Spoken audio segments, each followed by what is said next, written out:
الذي لا يزيد في ملكه حمد الحامدين ولا ينقصه جهود الجاهدين.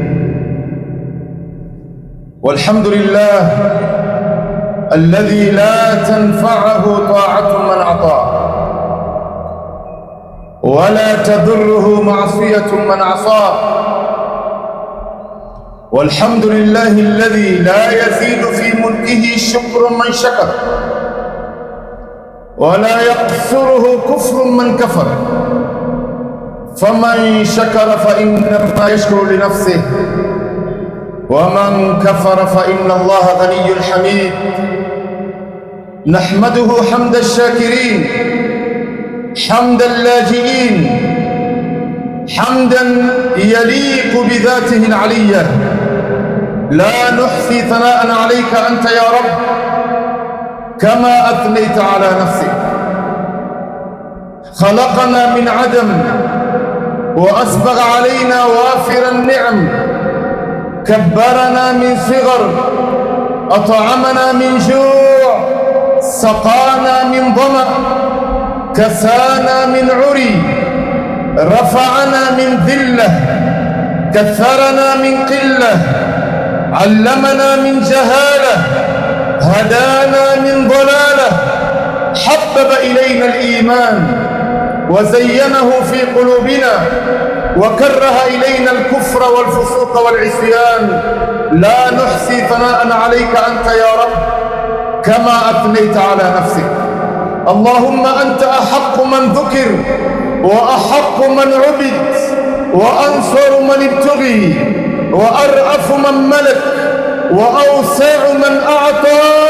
أنت الملك، أنت الملك لا شريك لك، أنت ملك الملوك لا شريك لك، أنت مالك الملك لا شريك لك، والأحد الذي لا ند لك. كل شيء هالك إلا وجهك، لن تطاع إلا بإذنك ولن تعصى إلا بعلمك. تطاع فتشكر وتعصى فتغفر. أقرب شهيد وأدنى حفيد، حلت دون النفوس وأخذت بالنواصي وكتبت الآثار ونشخت الآجال.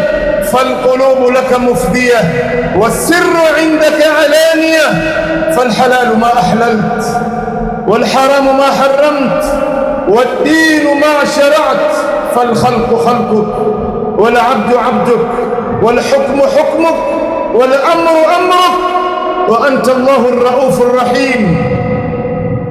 نسألك بنور وجهك الذي أشرقت له السماوات والأرض وصلح عليه أمر الدنيا والآخرة أن تقبلنا هذه الساعة وأن ترزقنا هذه الساعة وأن تهدينا هذه الساعة وأن تجيرنا من النار بقدرتك يا من إليك المنتهى وبيدك خزائن كل شيء. لا نحصي ثناء عليك أنت يا رب كما أثنيت على نفسك. وأشهد أن لا إله إلا الله وحده لا شريك له، وأشهد أن محمدًا عبده ورسوله وعلى آله وصحبه وسلم. أما بعد عباد الله، أوصي نفسي أولاً وإياكم بتقوى الله. ومن يتق الله يجعل له مخرجا ويرزقه من حيث لا يحتسب. يقول سبحانه وتعالى في محكم تنزيله: أعوذ بالله من الشيطان الرجيم. أفحسبتم أن تدخلوا الجنة ولما يأتكم مثل الذين خلوا من قبلكم مستهم البأساء والضراء وزلزلوا حتى يقول الرسول والذين آمنوا معه متى نصر الله. حتى يقول الرسول والذين آمنوا معه متى نصر الله. ألا إن نصر الله قريب. وقال رسول الله صلى الله عليه وسلم: بادروا بالأعمال فتنة كقطع الليل مظلم، يصبح الرجل مؤمنا ويمسي كافرا أو يمسي مؤمنا ويصبح كافرا يبيع دينه بعرض من الدنيا. Ahibati fillah, ndugu zangu, mimi nikiangalia sura za kila mmoja wetu aliokaa hapa, miaka 30 inayokuja hatutakuwepo hapa duniani. Sura zetu zote hapa zinaonyesha nini? Ikiwa utavuka miaka 40 kuanzia sasa, itakuwa ni ziada. Lakini nawaambia ndugu zangu, miaka 30 kutoka sasa hivi, wengi wetu tuliokaa hapa hatutakuwepo tena. Tutakwenda kukutana na jamaa zetu katika mgongo wa ardhi, marafiki na majamaa na wazazi wetu na babu zetu, ikiwa tutaonana nao.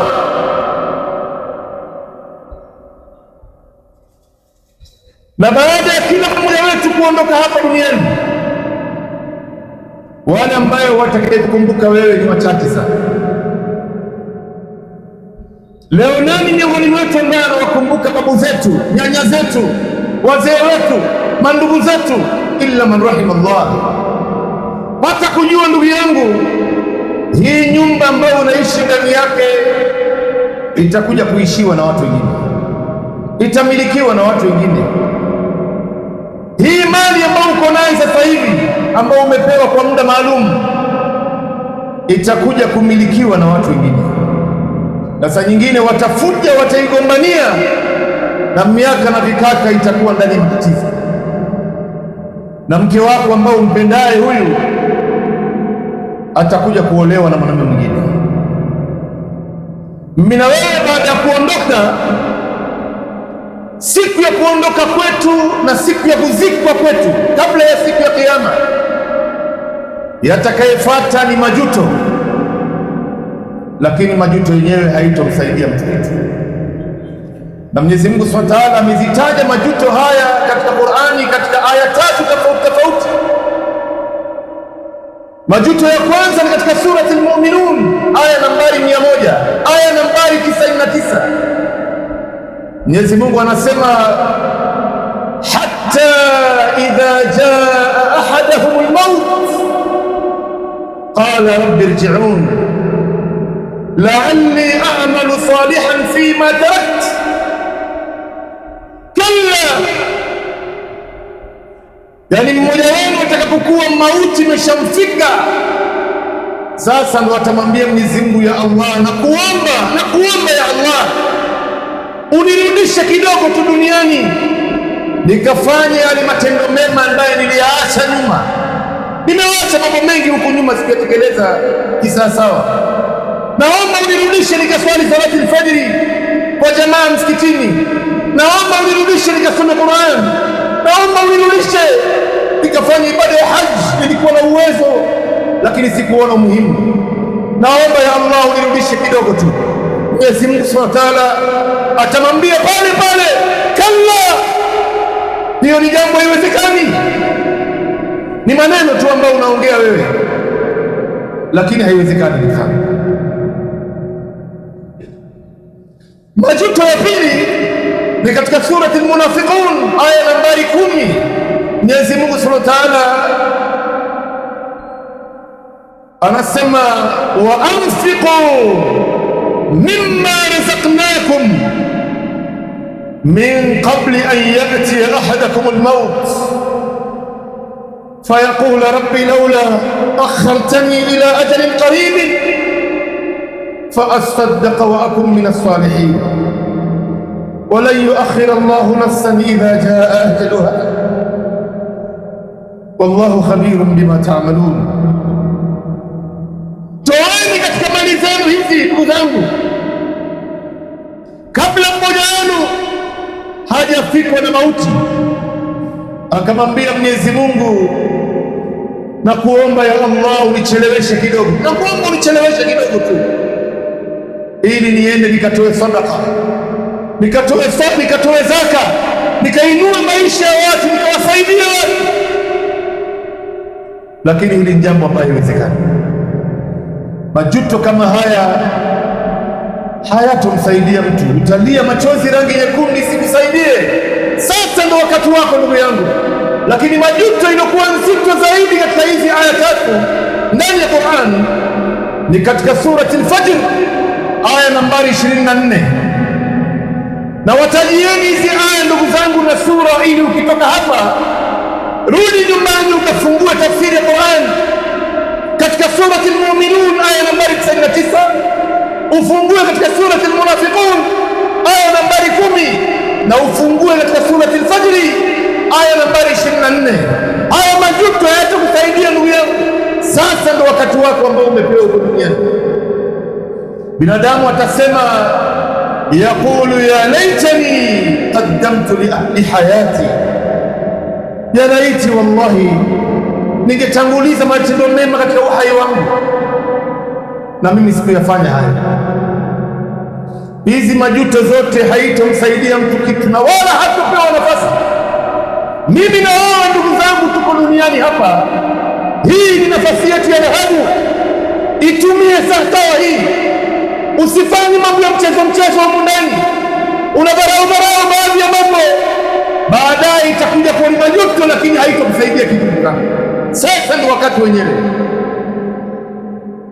tupate kujua ndugu zangu, sisi sote ambao tumekaa hapa tuko safarini, tunasafiri. Na hii safari ilianzia wapi ndugu zangu? Hii safari ilianza kwenye mgongo wa baba yako. Kila mmoja wetu hapa alikuwa kwenye mgongo wa baba yake. Ndio hii safari mahali ilipoanzia, ukatolewa kwenye mgongo wa baba yako, ukaingizwa ndani ya fuko la uzazi wa baba yako, ukakaa pale muda wa miezi 9 au kama Mwenyezi Mungu alivyokadiria, ukatolewa katika fuko la uzazi wa mama, ukaletwa kwenye mgongo wa ardhi. Na hapa ndo mahali ambapo tupo ndugu zangu, ndo tunaendelea na maisha, na hatujui kila mmoja wetu amepangiwa nini, ataishi umri gani, katika hali gani. Mtume sallallahu alaihi wasallam anasema a'maru ummati baina 60 wa 70, umri ya umma wangu ni baina ya miaka 60 mpaka 70. Wewe ukiona leo umefika miaka 60 ndugu zangu, unaelekea 70, basi kujua umo katika hali ya hatari.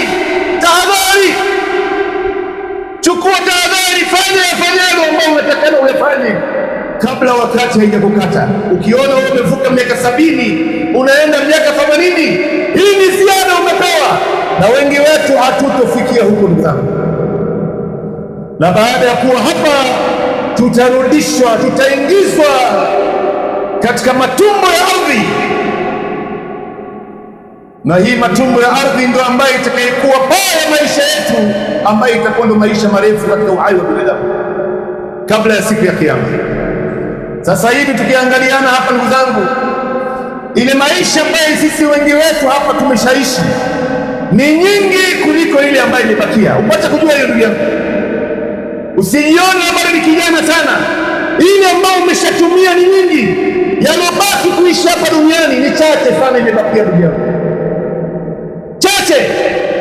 Lakini unakokwenda katika matumbo ya ardhi, hapo ndo mahali utaishi miaka nyingi. Sasa usiweze kuisahau sehemu ambayo utakwenda kuishi miaka nyingi kwa hii maisha ya dunia ambayo ni muda mdogo sana, muda mchache, muda mdogo sana. Wakumbuke watu ambao wameshatangulia mbele yetu ndugu zangu. Toka mtoto wa Adam yumo katika ardhi miaka mingapi? Tuache hawa katika masahaba ridwanullah alaihim, Rasulullah sallallahu alaihi wasallam na wengineo ambao wameshapita. Uthman bin Affan leo yuko ndani ya kaburi zaidi ya miaka 1400, miaka 1400, na haijulikani wataendelea kukaa ndani ya kaburi mpaka miaka mingapi. Mimi na wewe tutakapozikwa katika matumbo ya ardhi, tutakaa miaka mingapi katika ardhi hii?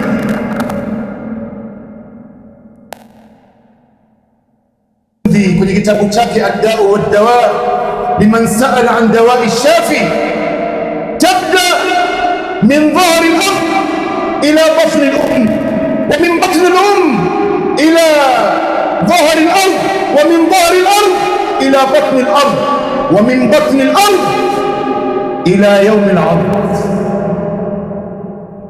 Safari yako na yangu ilianza kwenye mgongo wa baba, na ukatolewa hapo ukaingizwa kwenye fuko la uzazi wa mama, ukatolewa hapo ukapelekwa katika mgongo wa ardhi ambayo tuko ndani yake.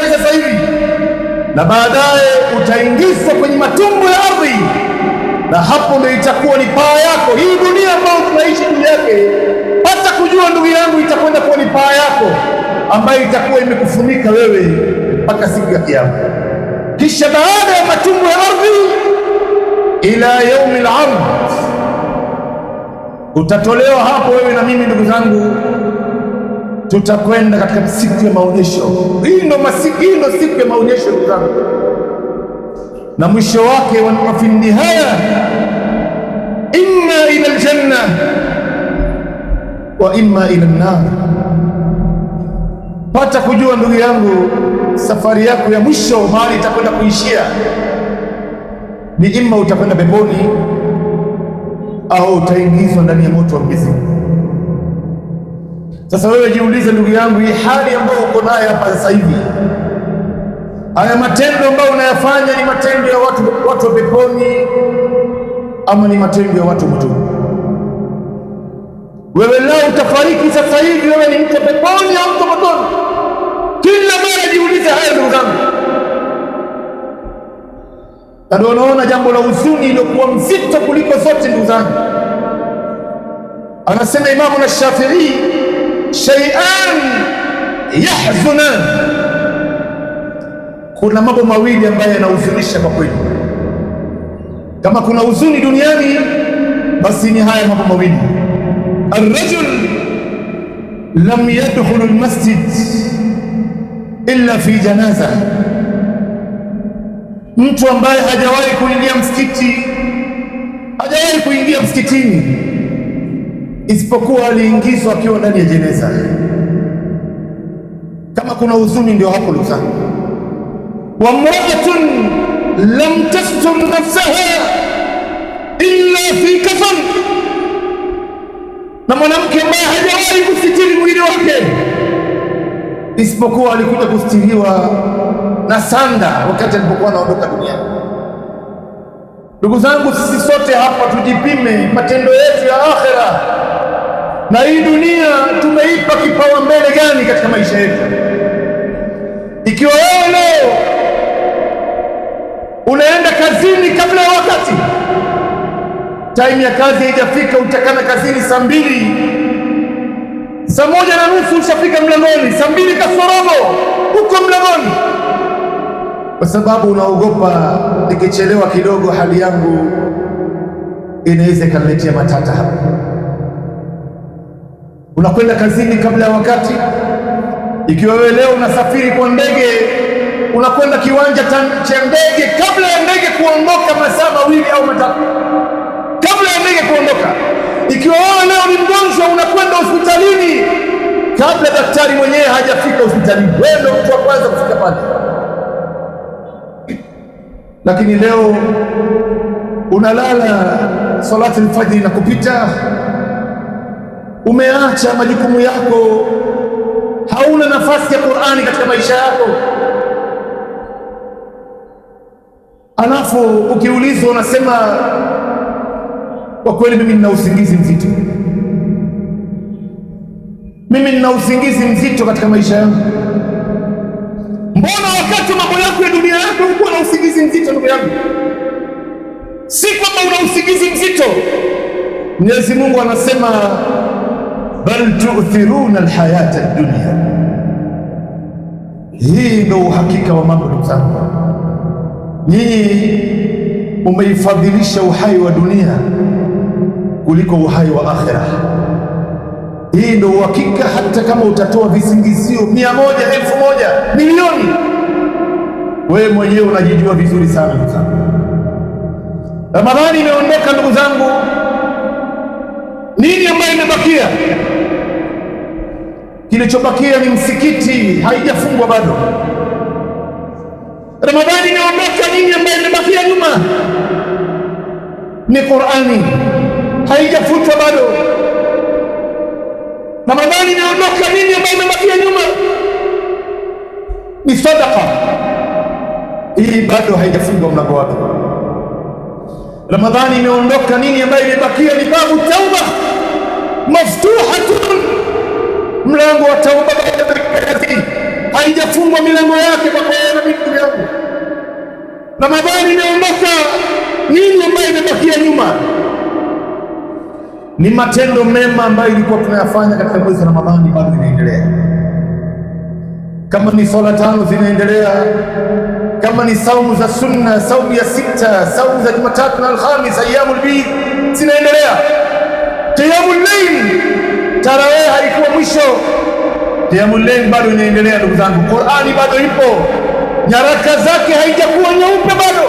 Tuko duniani leo, siku ambayo utakuja kuiona nyaraka za Qur'ani, unafungua Qur'ani unapata nyaraka ni nyeupe. Pata kujua siku zako ndugu zangu, hiyo ndio siku ya majuto duniani. Hiyo ndio siku ya majuto duniani. Na ikiwa mimi na wewe tuliweza kuyafanya ya kufanya katika Ramadhani, katika matendo mema, na tukaacha madhambi yote, kwa nini tusiendelee hivyo hivyo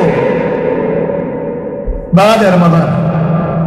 Ikiwa wewe leo uliweza kuamka daku saa 11 alfajiri kwa ajili ya kula chakula, nini nyingine ambayo inakuzuia wewe kuamka kwa salati alfajiri? Nini ambayo inakuzuia wewe leo kusali sala ya tahajjud? Kumbe wewe ndio ambaye unaamua nini ambacho unachotaka katika maisha yako na nini ambayo hujaipa kipaumbele na umuhimu katika maisha yako. Usije ukamlaumu mtu, ndugu yangu. Ikiwa leo umeifadhilisha kula daku, umeifadhilisha chakula kuliko sala ya alfajiri,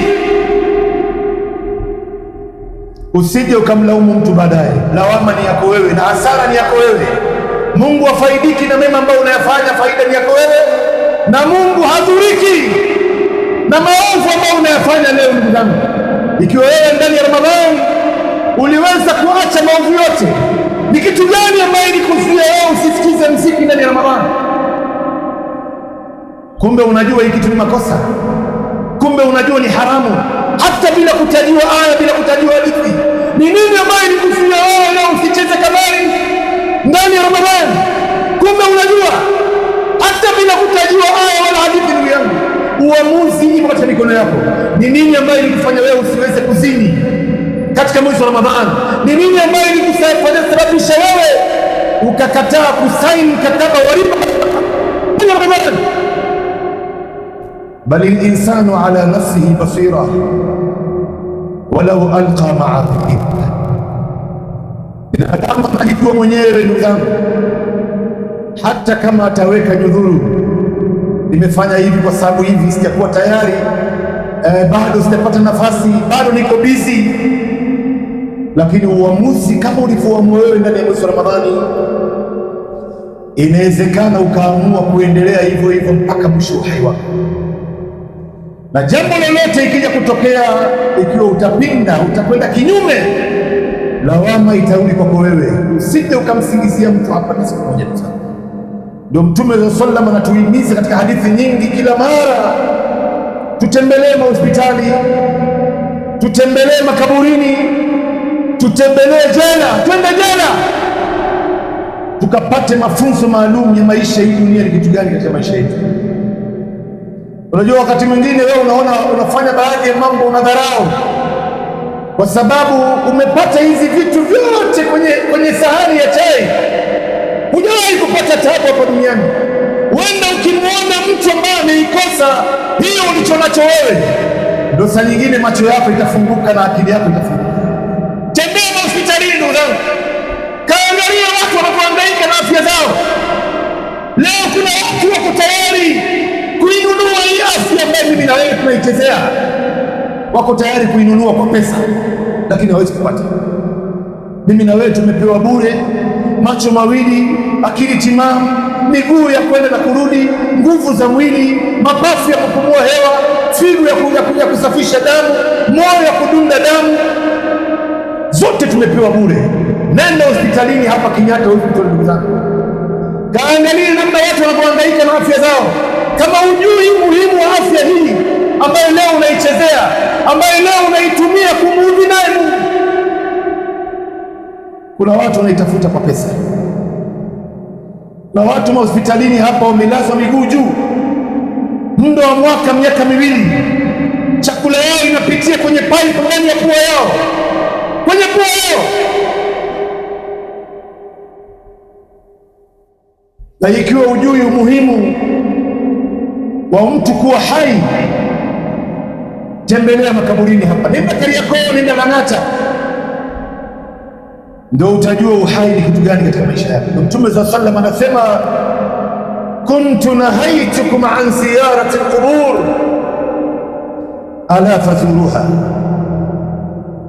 fa innaha tudhakkirukum alakhirah, nilikuwa nimewakatazeni kuzuru makaburi haya, nendeni mkayazuru sasa hivi.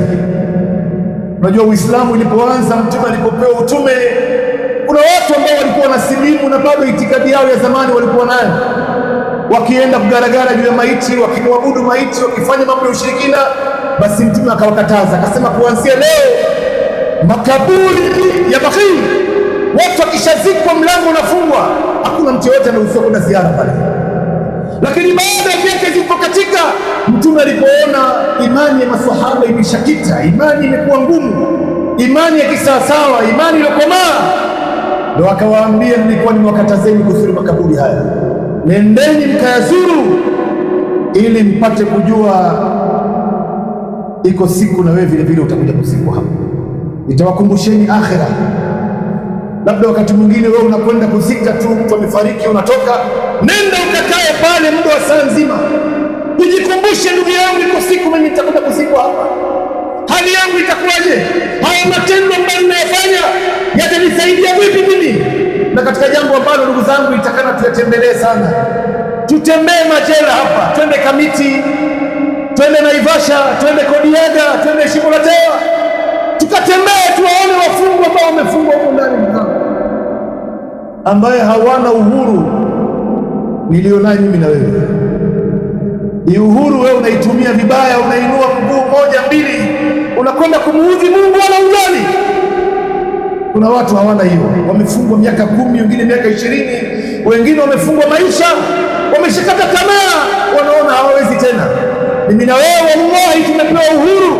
Ndio Mtume sallallahu alaihi wasallam akasema katika hadithi ambayo ni sahihi, ni'matan maghbun fihima kathirun minan nas as-sihhatu wal faragh. Neema mbili imewadanganya watu wengi sana. Baada ya kuzipata hizi neema, ilipoitakana wazitumie hizo neema kujikaribisha kwa Mola wao, lakini baada ya wao kupata neema hizi ndio ikawaweka mbali na Mola wao. Ya kwanza ni afya. Leo mtu anaitumia afya yake kwenda kinyume na vile Mungu alivyomwamrisha na kumpangia katika dunia hii, na Mungu ndiye ambaye alimpatia afya hiyo. Leo mtu anakula riziki ya Mungu, anaitumia nguvu za Mungu, anakunywa maji ya Mungu, alafu anakwenda na muasi naye Mwenyezi Mungu, kwa sababu kuna baadhi ya maasi haifanywi ikiwa mtu ana njaa. Mwenye kuzini hawezi kuzini akiwa na njaa, mwenye kutafuna miraa hawezi kutafuna miraa akiwa na njaa, mlevi hawezi kulewa akiwa na njaa. Yaani mtu leo anatumia neema ya Mungu alafu anamwasia naye Mwenyezi Mungu. Wala haula wala quwwata illa billah. Ya ikhwata al-iman wal faragh. Na neema ya pili ni mtu kuwa huru, mahali popote unataka unakwenda, mahali popote unarudi, time yoyote unarudi, unapanda unashuka, hakuna mtu amekushikia bunduki. Ndugu zangu, hakuna mtu amekuwekea kafyu kwamba time hii utatoka na time hii lazima urudi, kwa hiari yako, kwa namna unavyotaka wewe. Kuna wengine hawana hiyo.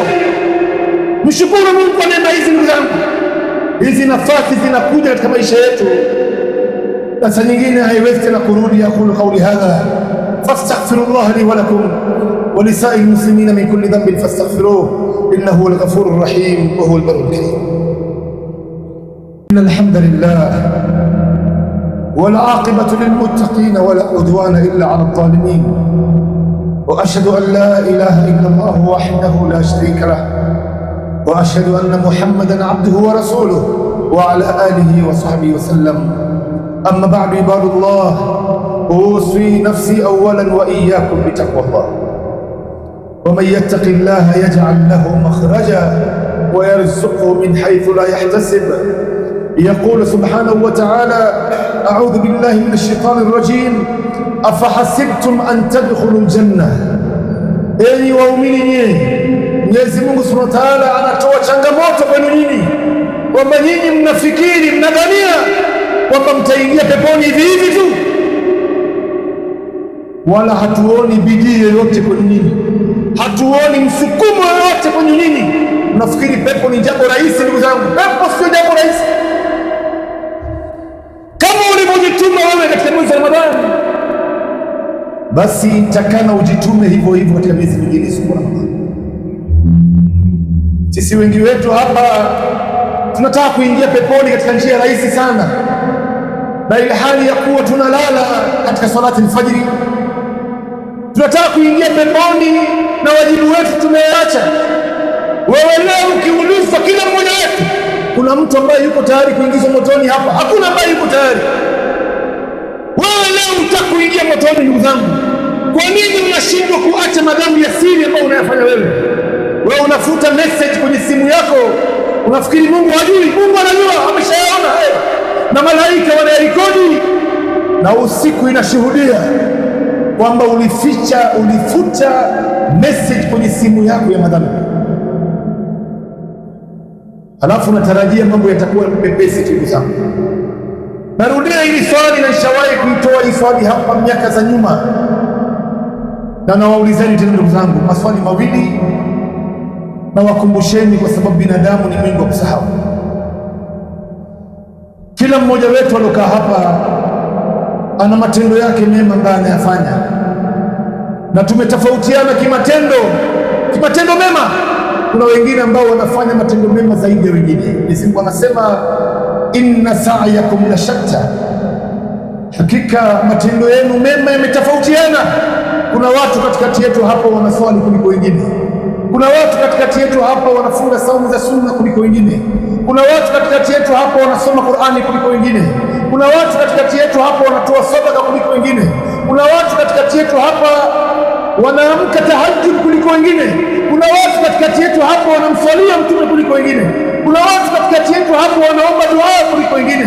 Kuna watu katikati yetu hapa wanaleta istighfar, wanamuomba Mwenyezi Mungu msamaha usiku na mchana kuliko wengine. Na kuna watu katikati yetu hapa wanawatendea wazazi wao wema kuliko wengine. Ndugu zangu, sasa wewe jiulize swali la kwanza, haya matendo mema ambayo unayafanya,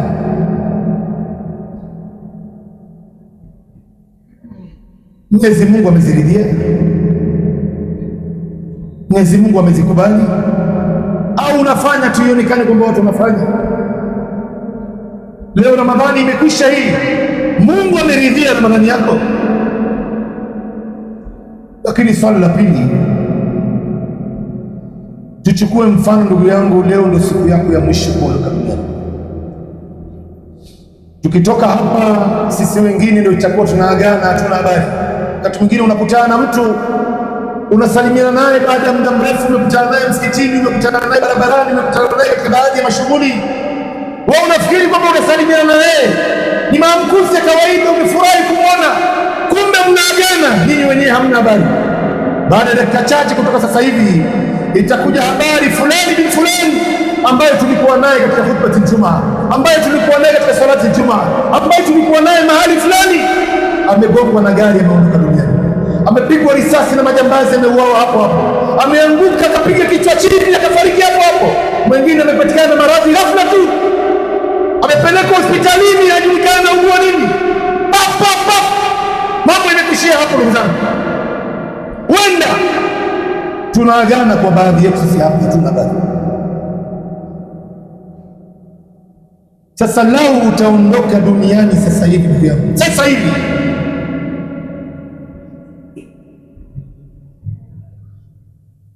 Mwenyezi Mungu yuko radhi na wewe. inna Allaha wa malaikatahu yusalluna ala nabii ya ayuha alladhina amanu sallu alayhi wa sallimu taslima. wa arda Allahumma anil khulafai ar-rashidin al-hudati al-mahdiyyin Abu Bakr wa Umar wa Uthman wa Ali wa an sahabati ajma'in wa anna ma'ahum birahmatika ya arhamar rahimin.